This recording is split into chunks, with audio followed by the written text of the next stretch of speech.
ഓ hello. ആഹാ, മാലതിയാ. ദീപുവിനെ വേണമായിരിക്കും. അവനെ തൽക്കാലം കിട്ടാൻ ബുദ്ധിമുട്ടാ. കൂടുതൽ സംസാരിക്കാൻ സമയമില്ല. നീ ഫോൺ വയ്ക്ക്, അല്ലെങ്കിൽ ഞാൻ വയ്ക്കാം. ദീപു, അടുത്ത ഫോൺ അടിക്കുന്നതിന് മുമ്പ് നീ ഇങ്ങോട്ടൊന്ന് ഇറങ്ങി വരുന്നുണ്ടോ? വായിട്ടളിച്ച് എനിക്ക് മതിയായി. അമ്മ ഇനി ആ ഫോൺ എടുക്കണ്ട, അത് അവിടെ കിടന്ന് അടിക്കട്ടെ. നീ എന്തെടുക്ക അവിടെ? ഒരൊറ്റ അണ്ടർവെയർ പോലും കാണാനല്ലേ? അതിനൂടെ കള്ളന്മാരൊന്നും വന്നില്ലല്ലോ. അണ്ടർവെയർ കേൾക്കാനോ? കള്ളന്മാരെ ഇൻസൾട്ട് ചെയ്യില്ലേ? എനിക്ക് വേണ്ട മമ്മി. ഈ പെണ്ണിനെ കൊണ്ട് ഞാൻ തോറ്റു. അങ്ങനെ നീ ഇപ്പൊ വെറുമേറ്റ് സ്കൂളിൽ പോയി ഞാൻ സമ്മതിക്കില്ല. നോക്കമ്മേ. ഇടി പെണ്ണേ, ഡേ നിക്കാനാ പറഞ്ഞത്. ദീപു, നീ ഒന്നിങ്ങ വന്നേ. ഡേ ഈ പെണ്ണ് ബ്രേക്ക്ഫാസ്റ്റ് കഴിക്കുന്നില്ല. ഞാൻ വന്ന് കഴിച്ചാ മതിയോ? നീ വന്ന് അവൾക്ക് നല്ലൊരു അടി കൊടുക്കുന്നേ. തൽക്കാലം അവളെ ചേച്ചി എന്നെ അടിക്ക്. എനിക്ക് സ്വന്തം മക്കളുണ്ടാവുമ്പോ ഞാൻ അവരെ അടിച്ചോളാം. എന്നെ കുത്തിയതാ. കല്യാണം വൈകുന്നതിലുള്ള ദേഷ്യ. എങ്ങനെ ദേഷ്യം വരാതിരിക്കും? പെണ്ണ് അന്വേഷിച്ച് അവന്റെ ചെരുപ്പ് എത്രയാ തേഞ്ഞത്? എന്തുമാത്രം പാന്റും ഷർട്ടും കേറി. ആ എന്നാ പിന്നെ ഇന്ന് മുതൽ അമ്മ എന്നെ അറിയിക്കോ അവന് പെണ്ണ് കാണാൻ. അന്നേ ഞാൻ ഇറങ്ങിയിരുന്നെങ്കിൽ അവന്റെ ഭാര്യ ഇപ്പൊ 3 പ്രസവിച്ചേനെ.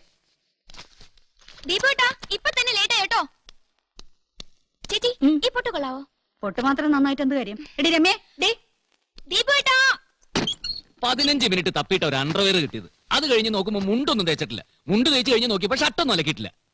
ഈ വീട്ടിലും പരിസരങ്ങളിലുമായിട്ട് എനിക്ക് 5 പെങ്ങന്മാരുണ്ട്. പക്ഷെ എന്റെ കാര്യം നോക്കാൻ ഒരാൾ പോലും ഇല്ല. എന്നാലും ഒരു കല്യാണം കഴിക്കാന്ന് വെച്ചാലോ ഒരു പെണ്ണിനെയൊട്ട് ഒത്ത് കിട്ടുന്നുമില്ല. പ്രേമിക്കാനുള്ള പ്രായവും കഴിഞ്ഞു. മാത്രമല്ല, മരിച്ചുപോയ മാർബിൾ മാധവന്റെ ഏക മകൻ പ്രേമിക്കാന്നൊക്കെ പറഞ്ഞ അത് കുടുംബത്തിന്റെ അന്തസ്സിന് ചേർന്ന പണിയല്ലല്ലോ. ആ, നിന്റെ കോളേജിൽ ചുരുങ്ങിയത് ഒരു 500 പെമ്പിള്ളേരെങ്കിലും കാണില്ലേ? അക്കൂട്ടത്തിന് എനിക്ക് പറ്റിയ ഒരെണ്ണം, ഒരേ ഒരെണ്ണം. പ്രയാസമാണ്. നമ്മുടെ ചേച്ചിമാർക്ക് ഇഷ്ടപ്പെടുന്ന ഒരു അവിടെ ഇല്ല. ആരാടി ഈ ചേച്ചിമാരെ കുറ്റം പറയുന്നേ? ഇവനെ നമ്മൾ 5 പെങ്ങന്മാരുടെ ഒരേ ഒരു ആങ്ങളെയാ. എല്ലാ ഗുണഗണങ്ങളും ഉള്ള ഒരു പെങ്കൊച്ചിനെ കിട്ടുന്നവരെ അന്വേഷണം തുടർന്നുകൊണ്ടേയിരിക്കും. പിന്നെ നീ ഏത് കൊന്തനാണെങ്കിലും കെട്ടിക്കോ, ഞങ്ങൾക്കൊരു പ്രശ്നമില്ല. അതെ, മുട്ട വറുത്തപ്പോ കരിഞ്ഞു പോയി, അതുകൊണ്ടിന്ന് മുട്ടയില്ല. അയ്യോ, വേറെ മുട്ട ഉണ്ടായിരുന്നല്ലോ. വേറെ 2 മുട്ട ഉണ്ടായിരുന്നു, ഞാൻ പൊട്ടിച്ചു കുടിച്ചു. നല്ല സത്യസന്ധയായ ജോലിക്കാരി. അപ്പൊ ചേച്ചി, എങ്ങനെയാണ് ഇന്നത്തെ നമ്മുടെ പെണ്ണ് കാണൽ പരിപാടി? ഏത് ദിശയിലേക്കാണ് നമ്മൾ നീങ്ങുന്നത്? വടക്കൻ കേരളം, മധ്യ കേരളം, തെക്കൻ കേരളം? ദീപുട്ടാ, ലേറ്റ് ആയി. അപ്പൊ എങ്ങനെയാണ് തീരുമാനിച്ചിട്ടേ എന്നെ ഷോപ്പിലേക്ക് വിളിച്ചാൽ മതി. ഓക്കെ?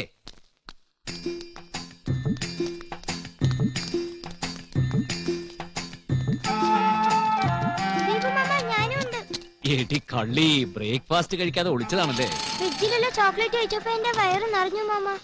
ദീപു, അവളെ ഇറക്കി വിട. ദീപു മാമ, വണ്ടി വിട്. അവളെ ഇറക്കി വിട. ഞാൻ ചോക്ലേറ്റ് കഴിച്ചു മമ്മി.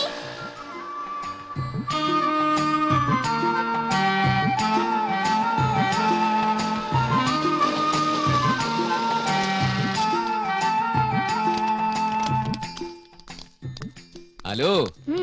ദീപുമാമൻ വെറും കള്ളനാ. ഇന്നലെ സർക്കസിന് കൊണ്ടുപോകാന്ന് പറഞ്ഞിട്ട് പറ്റിച്ചില്ലേ? അയ്യോ, ദീപുമാമൻ അത് മറന്നുപോയി മോളെ. മോളുടെ സ്കൂൾ ബസ് ഇതുവരെ വന്നില്ലേ? സമയം ആവുന്നല്ലേ ഉള്ളൂ, ഇപ്പൊ വരും. അമ്മേടെ ദീപുമാമൻ വന്നു. കേട്ടോ ദീപുമാമ, ഞങ്ങളുടെ ക്ലാസ്സിൽ ടോണി പോൾ പറയാ ദീപുമാമന്റെ മാർബിൾ ഷാപ്പിൽ ഭയങ്കര കഴുത്തറപ്പാണെന്ന്. എന്നിട്ട് നീ എന്ത് പറഞ്ഞു? ഞാൻ പറഞ്ഞു ശരിയാന്ന്. അങ്ങനെയാണോ നീ പറയേണ്ടത്? എന്നാ നിന്റെ ടോണി പോളിനോട് പറ, അങ്കിളിന് ഫ്രീ ആയിട്ട് മാർബിൾ തരാനേ രാജസ്ഥാനിൽ എന്റെ വല്യപ്പന്മാരും ഇല്ലെന്ന്. ഒരു ടോണി പോളേ. Hello hello hello hello. അയ്യോ, എന്റെ മക്കൾക്ക് ആരാ പൗഡർ ഇട്ട് തന്നത്? അല്ല, നീ വല്ല ചാരക്കുഴിയിലും പോയി വീണോ? എടാ, നിന്നെ ഞാൻ കാലത്ത് അങ്ങോട്ട് വിളിച്ചിരുന്നു. എന്താ വിശേഷിച്ച്? ഇവിടുത്തെ ഗ്യാസ് തീർന്നു പോയി. എന്റെ ഗ്യാസും ഏകദേശം തീരാറായി. തമാശകള. ആ ഗ്യാസുകാരൻ പറഞ്ഞു തൽക്കാലം ഡോർ ഡെലിവറി പറ്റില്ലാന്ന്. നീ ആ കുറ്റി കൊണ്ടുപോയി ഒന്ന് മാറ്റിയെടുത്തോണ്ട് വാ. അമ്മേ, ഇന്നെങ്കിലും സർക്കസിന് കൊണ്ടുപോകാൻ ദീപുമാമനോട് പറ. ചേട്ടാ, നിങ്ങളെയൊക്കെ സർക്കസ് കാണിക്കാനും ഗ്യാസ് കുറ്റി മാറ്റാനും ഒരു പൊണ്ണത്തടിയും നിങ്ങളുടെയൊക്കെ അച്ഛനില്ലേ ഇവിടെ? അങ്ങേരോട് പോയി പറ. ഹലോ ദീപു. അയ്യോ, വിജയേട്ടനുണ്ടായിരുന്നു ഇവിടെ. ജീപ്പ് ഇതുവരെ വന്നില്ല. ദീപു എന്നെ ഉദ്ദേശിച്ചാണോ പൊണ്ണത്തടിയനെന്ന് പറഞ്ഞത്? ചേച്ചേ, അയ്യേ, എന്താ ഇവൾക്ക് സർക്കസ് കാണുന്നു പറഞ്ഞേ.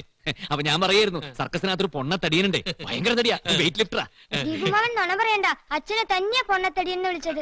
ദൈവം അടി വെച്ചെന്നുണ്ടല്ലോ. സത്യം പറയുന്ന കുട്ടികളെ തല്ലരുത് ദീപു, ടേക്ക് ഇറ്റ് ഈസി. പിന്നെ ഞാൻ പൊണ്ണത്തടിയനാണെങ്കിൽ ഈ നിൽക്കുന്ന ദീപുവിന്റെ സഹോദരി വാസന്തി എന്ത് വിളിക്കും? പൊണ്ണത്തടിച്ചു തന്നു. ഓ പിന്നെ, എനിക്ക് നിങ്ങളുടെ അത്ര തടിയൊന്നുമില്ല. എങ്കിൽ ആ വേയിങ് മെഷീൻ എടുക്ക്. നിനക്ക് എന്നെക്കാൾ 5 കിലോ കൂടുതലില്ലെങ്കിൽ ആ നിമിഷം ഞാൻ എന്റെ തൊപ്പി വരും. നിങ്ങളുടെ തൊപ്പി അല്ലെങ്കിൽ തന്നെ ഡിപ്പാർട്ട്മെന്റ് ഒരുക്കോളൂ. അതെന്ത് പറ്റി ചേച്ചി? എന്ത് പറ്റാൻ, വല്ല കള്ളന്മാരെയോ കൊള്ളക്കാരെയോ പിടിക്കാൻ മേലേന്ന് ഉത്തരവ് വന്ന ഉടനെ പനിയാണെന്ന് പറഞ്ഞ് മുറിക്കകത്ത് കയറി ഒളിച്ചിരിക്കും. Sick leave. Vasanthi, mind your words. ദീപുവിന് അറിയാമോ, ഇന്നലെ രാത്രിയിലും DIG എന്നെ വിളിച്ചിരുന്നു. തൊപ്പി ഊരുന്ന കാര്യം പറയാനായിരിക്കും. ഷട്ടപ്പ്. DIG എന്നെ അഭിനന്ദിക്കുകയായിരുന്നു. പാണത്തൂർ കൊലക്കേസിൽ അതിവിദഗ്ധമായില്ലേ ഞാൻ തുമ്പുണ്ടാക്കിയത്. ആ അത് മറ്റു വല്ലവരും ഉണ്ടാക്കിയ തുമ്പിന്റെ തുമ്പെ കയറി പിടിച്ചതായിരിക്കും. ആ അതെ ബസ് വന്ന് ഓടിക്കോ. വരൂ, വരൂ, വരൂ. ദീപുമാമ വൈകുന്നേരം ഓക്കെ ഓക്കെ ബൈ. അയ്യോ സമയം പോയി, ഗ്യാസ് ഊറ്റി എടുക്കട്ടെ. ആത്മധൈര്യമാണ് ഒരു പോലീസുകാരന്റെ ശക്തി. സ്വന്തം ഭാര്യ തന്നെ അത് ചോർത്തിക്കളയരുത്. ഇല്ലാത്തതൊന്നും ചോർത്തിക്കളയാൻ ഒരു ഭാര്യയ്ക്കും സാധിക്കില്ല. ഉം? ഉം. ഉം.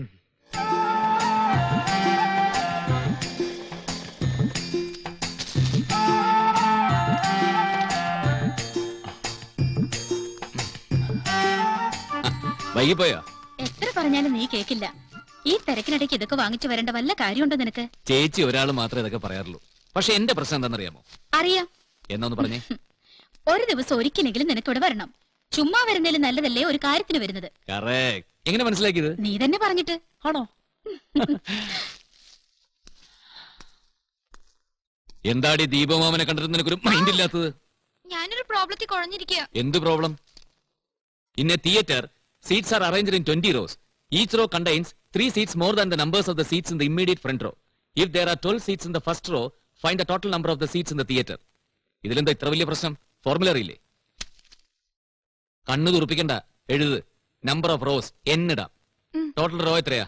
20. ഓക്കെ, അപ്പോ n is equal to 20. ഇനി കോമൺ ഡിഫറൻസിന് d എന്ന് എഴുത്. d എത്രയാ? 3. ഓക്കെ, ഇനി ഫസ്റ്റ് റോയ്ക്ക് a എന്ന് എഴുത്. ഫസ്റ്റ് റോയിൽ എത്രയാ സീറ്റ്? 12. അപ്പോ a is equal to 12. ഇനി ടോട്ടൽ സീറ്റ്സ് കാണണം. n/2 into 2a plus n minus 1 into d. പിടികിട്ടിയാ? സ്വാമി ശരണം. ഇനി ഓരോന്നിന്റെ വാല്യൂ ഇട്ട് കാൽക്കുലേറ്റ് ചെയ്യും. ചായ 10ാം ക്ലാസ്സിൽ ഇവൾക്ക് മാത്സിന് നല്ല ട്യൂഷൻ വേണ്ടി വരും ചേച്ചി. ബേസിക്സ് ഒന്നും അറിയില്ല. അതൊക്കെ അറിയാം. പിണ്ണാക്ക് അറിയാം. ബാലേട്ട് നിന്നെ കാണണോന്ന് പറഞ്ഞിരുന്നു. ഞാൻ എന്റെ ഷോപ്പിലേക്ക് പോവാ. സീമ വിളിച്ചിരുന്നു. അങ്ങോട്ടും പോകുന്നുണ്ട്. അപ്പൊ ഒട്ടും സമയം കളയുന്നില്ല, ഞാൻ ഇറങ്ങുന്നു. ഓട്ടടി.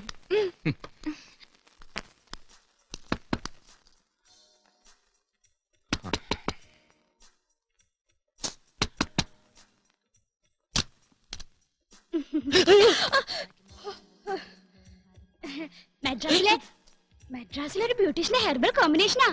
നന്ദേട്ടന്റെ ഒരു ഫ്രണ്ടിന്റെ സിസ്റ്റർ കൊണ്ടുവന്നതാ. നിനക്ക് ഇത് എന്നെ ജോലിയില്ലേ? ഇനി മറികെ. എടി, നെൽസൺ മണ്ടേല കറുത്തിട്ടല്ലേ? Martin Luther King കറുത്തിട്ടല്ലേ?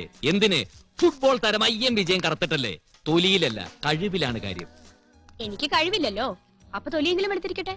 ഓ, നീ അതൊന്ന് തുടച്ചു കളയുന്നുണ്ടോ? കണ്ടിട്ടൊരു ഭൂതത്തിനെ പോലെ ഇരിക്കുന്നു. തലയിൽ എന്തോന്നത്? കറണ്ട് കണക്ഷൻ കൊടുത്തിരിക്കുന്നു. നീ പോട്ടാ മതി കളിയാക്കിയത്. ഇത് മുടി ചുരുളാൻ വേണ്ടിട്ടുള്ളതാ. നിന്നോടാ പറഞ്ഞത് തുടച്ചു കളയാൻ. വാ.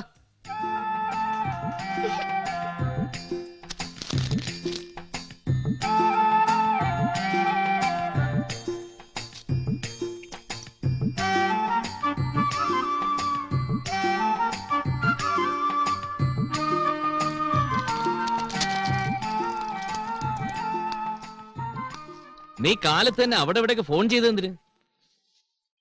അതെ, ഇന്ന് പെണ്ണ് കാണാൻ പോകുമ്പോഴും ചെരുപ്പില്ല. ഉണ്ടായിരുന്ന ചെരുപ്പൊക്കെ അവിടെ നാട് വിട്ടുപോയാ? നല്ല ഹീലുള്ള 3 ചെരുപ്പല്ലേ ഉണ്ടായിരുന്നുള്ളൂ.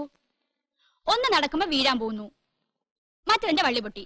3ാമത്തെ ചെരുപ്പ് ഇന്ന് കൊടുക്കുന്ന സാരിക്ക് മാച്ച് ചെയ്യുന്നില്ല. എന്തിനാ ചിരിക്കുന്നേ? നിന്റെ ഭർത്താവ് വല്ലപ്പോഴും മാത്രം തിരുവനന്തപുരത്ത് വരുന്ന ആളായത് അയാളുടെ ഭാഗ്യം. സ്ഥിരമായിട്ട് ഇവിടെ ആയിരുന്നെങ്കിൽ നീ കാരണം അവര് വട്ടുപിടിച്ചനെ. ദീപോടിന്റെ ഈ സ്വഭാവം കാരണം ദീപോടിന്റെ ഭാര്യയ്ക്കാ വട്ടുപിടിക്കാം. കുടിക്കാൻ എന്തെങ്കിലും വേണമെങ്കിൽ പറ. ജാനകിയമ്മേ, എനിക്കൊന്നും വേണ്ട. ഇടി, ബ്രേക്ക്ഫാസ്റ്റ് കഴിഞ്ഞ ഈ പാത്രങ്ങളൊക്കെ ഒന്ന് എടുത്ത് മാറ്റിക്കൂടെ? ഇതെന്താ സാമ്പാറാ? അതെ. അപ്പൊ നീ സംഭവങ്ങളൊന്നും അറിഞ്ഞില്ലേ? എടി, സാമ്പാർ കഴിച്ച കറുത്തുപോവും. അതുകൊണ്ടല്ലേ ഇക്കണ്ട ഫേഷ്യലും ക്രീമൊക്കെ ഇട്ട് തേച്ചിട്ട് നീ വെളുക്കാത്തത്. ഒന്ന് ചുമ്മാ ദീപോട്ടാ. സാമ്പാർ കഴിച്ച കറുത്തു പോകത്രേ. ഇക്കാലം വരെ അങ്ങനെ ഒരു കാര്യം ഞാൻ പറഞ്ഞു കേട്ടിട്ടേ ഇല്ല. ഈ അടുത്ത കാലത്തല്ലേ ഗവേഷണത്തിൽ കണ്ടുപിടിച്ചത്. അതുകൊണ്ടല്ലേ അമേരിക്കക്കാർ പോലും സാമ്പാർ ഇപ്പൊ നിരോധിച്ചത്. ആണോ? അമേരിക്ക സാമ്പാർ നിരോധിച്ചോ?